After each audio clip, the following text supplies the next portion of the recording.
Hello, my name is Todd Bleess. I am the GIS developer and website administrator for the State of Colorado Demography Office.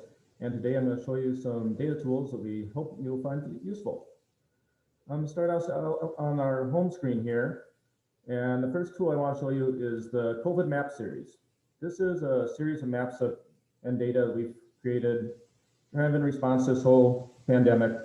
We wanted to basically put a bunch of different information into one location where you can easily find it without having to search through several different maps. So you can either access it here on the popular items, it's the first link on the page, or you can go through interactive data. And then in the top right is the COVID-19 map series. So when you first open it up, the first map that you have here is our case map. This is showing the number of cases per the case rate for the entire previous week. We update this every Tuesday with in this case, it's from October 13th to October 19th. And you can see the state numbers here. We have over 7,000 cases in the previous week. This was an increase of about 33% from the week before. Down the bottom, you have a graph that shows the number of cases per week. So you can see we've had a pretty good increase in this last couple of weeks here. And then we have the map that actually shows the case rate. So this would be the number of cases divided by the population divided by 100,000. So you have, in this case, the darkest blue are the ones that have the highest case rate in the previous week. And if you want to see more exact information about the different breakdowns, we have the legend in the top right corner here. And then if you want to see information about an individual county, you can just click on the county here and you'll get a pop-up that shows the data for each week, as well as the current rate per 100K and total population. And then you also have this button in the top left. It's a select button. It lets you actually select a county. You'll see this in several of our maps. And if you select the county, you'll see that the graph in the bottom right actually will change to reflect the county selected.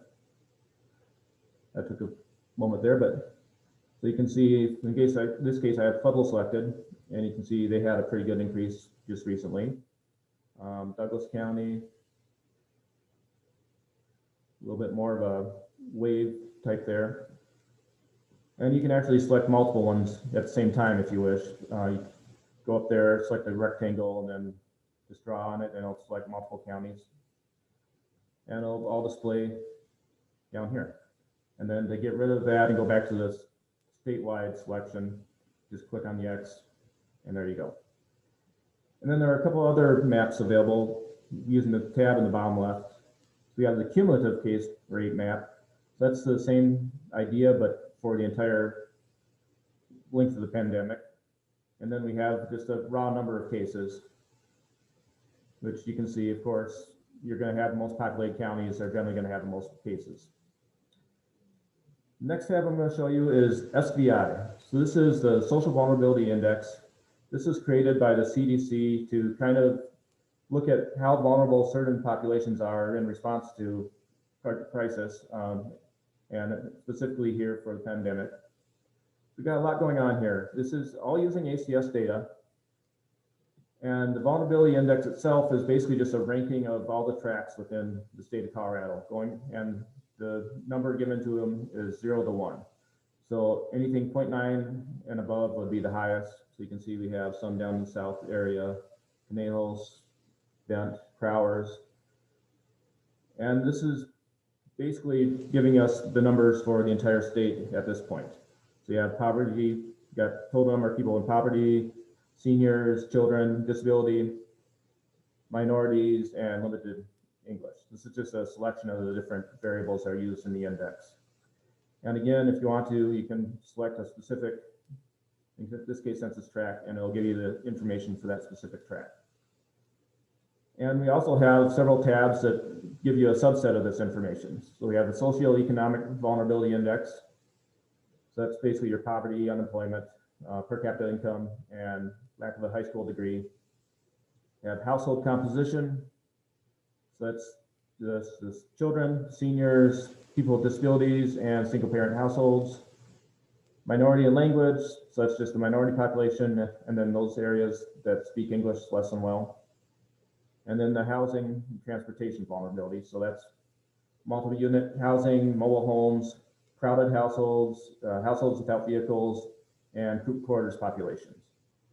So a lot of really interesting information that you can take a look at and kind of identify the areas that might have the most need for some assistance. Next, I'm going to look at the impacted job sectors. So these were the 5 job sectors that we looked at the beginning of this that were the most impacted by the overall pandemic. So you have the initial map that's showing you the percentage of jobs in each county that were impacted, that were potentially impacted, I should say.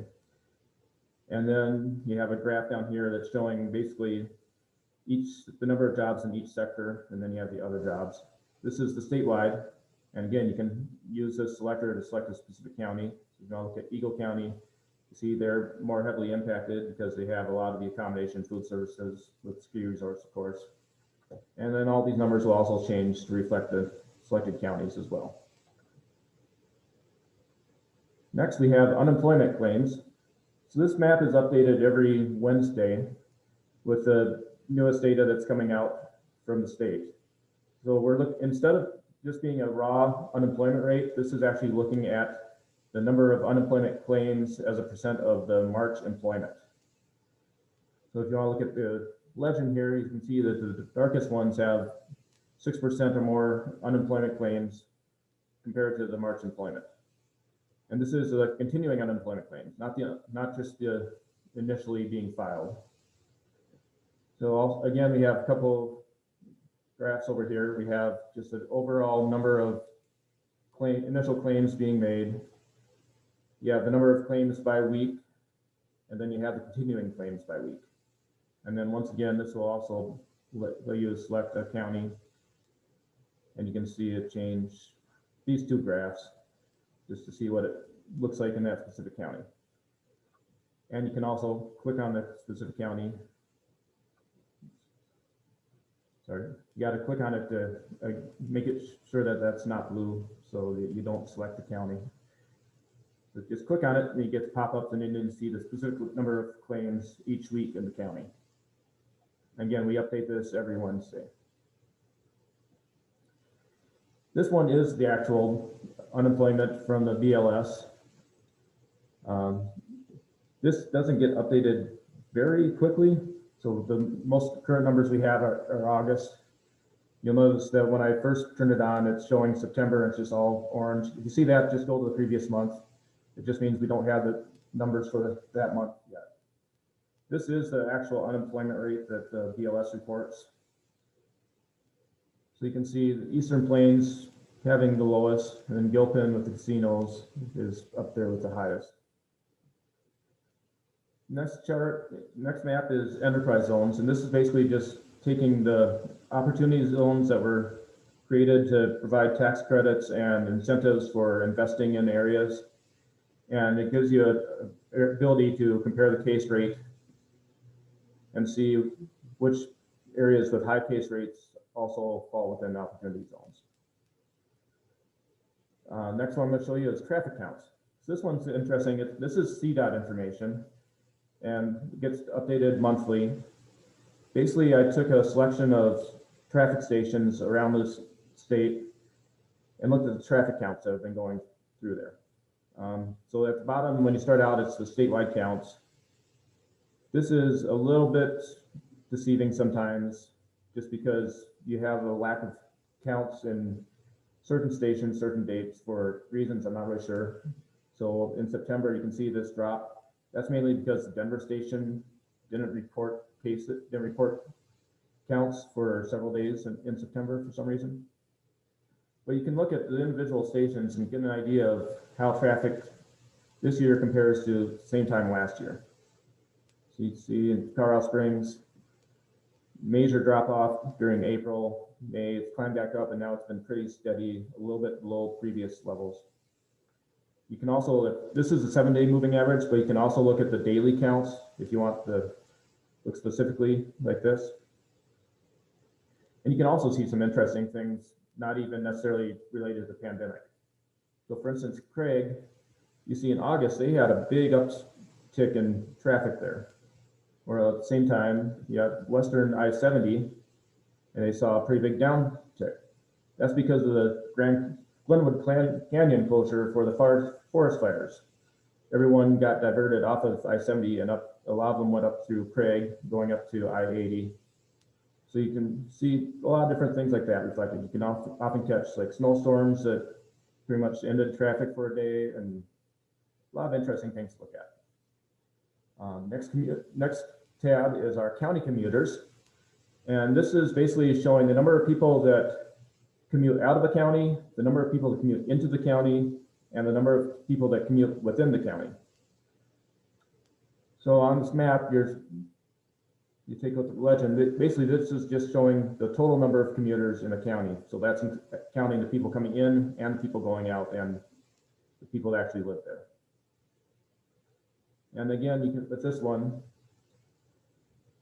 you can look at different counties as well to change the graph on the bottom here. This one actually uses a drop down. The drop down is probably better than the arrow that we use on some of them, but it takes up a lot of real estate, so that's why we don't do that on a lot of these. But as you can see, in El Paso County, you have a lot of commuters that just stay within the county. And if you compare that with something like Gilpin County, with with casinos, you see a lot of people actually come into the county to work at the casinos. If you actually live in the county and you don't work at the casino, you probably are commuting out of the county, and then you have very few people that actually commute within the county. So again, interesting stuff to look at here. The next tab I'm going to look at is the community mobility. So this is data that's provided by Google, and it's basically taking a look at where people are actually located, looking at like retail, looking at groceries and pharmacies, parks, transit stations, workplaces, residential. So for the statewide, you can see things have actually stayed fairly steady in the since about May actually, with the number of people that are actually working it from home. Yeah, the transit stations, they're staying pretty steady. And then here you have the drop down, so you can actually look at the different counties again. I'll take a look at Douglas here. And you can see that's pretty much staying really steady again. With the workplaces, you actually see a lot of the workplaces coming up close to normal during the weekends, but that's mostly because the workplaces at that point generally consist of like restaurants, shopping, whereas that's not the office workers. The office workers will be reflected in the lower numbers during the week. Next, we're going to look at a couple other tabs here quickly. This one is just basically group quarters and hospitals. Just wanted to get the ability to put them all onto a map. Take a look at the assisted living and nursing homes, hospitals, at the jails and correctional facilities, mainly places where we potentially have a lot of outbreaks. Especially early in the pandemic, we saw a lot of outbreaks in the nursing homes and the correctional facilities. So it's just a way to put this all into a map. Large employers, this is basically just the large food processors at this point. Since we saw a lot of the outbreaks that were occurring in those locations, we just want to put those into a map. And then you have the statewide dashboard as well. This is the one that's provided by the Division of Homeland Security and Emergency Management. Next, I'm going to show you a couple more tools here quick. First, we're going to look at the ACS Map. So we have basically mapped out a lot of the variables from the ACS data, and we have this going back as far as the 2010 ACS. They each have their individual maps. So we'll look at specifically here at the 2018 data. So when you first open it up, it's looking at median household income by county. So if you mouse over a county, it'll show you the data for that particular county for the median household income. In this case, I think the pop-up that's actually showing you is actually hidden behind my little screen in the top right, so apologize for that. But you can actually zoom out to look at the entire country. We have this data covers the entire country, so very fun one to play with if you ever want to look at basically anywhere in the United States. And there's just probably, I don't know, 50 variables or so you can look at. So for instance, you got citizenship, different variables for education, race, poverty. So if I want to present people in poverty, changes to show you that. And you can look at it at different levels. So right now we're looking at county level. If you're zoomed in close enough, you can actually switch this over to look at places. So all the cities plus the census places. I'm going to switch variables here just to show you, give us something that looks a little bit more interesting. Okay, so percent people enrolled in school. You can switch this over to tracks and block groups as well. Block groups are not available at the national level, and for some variables they're not available as well, just because the Census Bureau doesn't release block group information for some of these variables.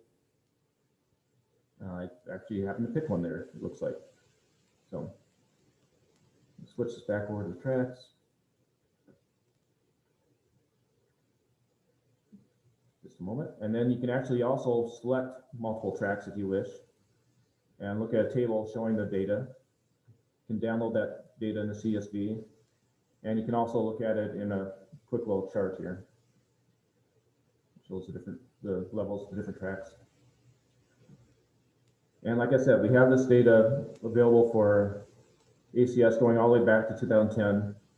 And the 2019 ACS data will be released in December, so we'll probably get the map up for that one in January.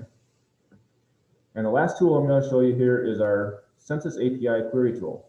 This is basically just a really quick way to go ahead and look up data for several different, well, most of the tables within the ACS.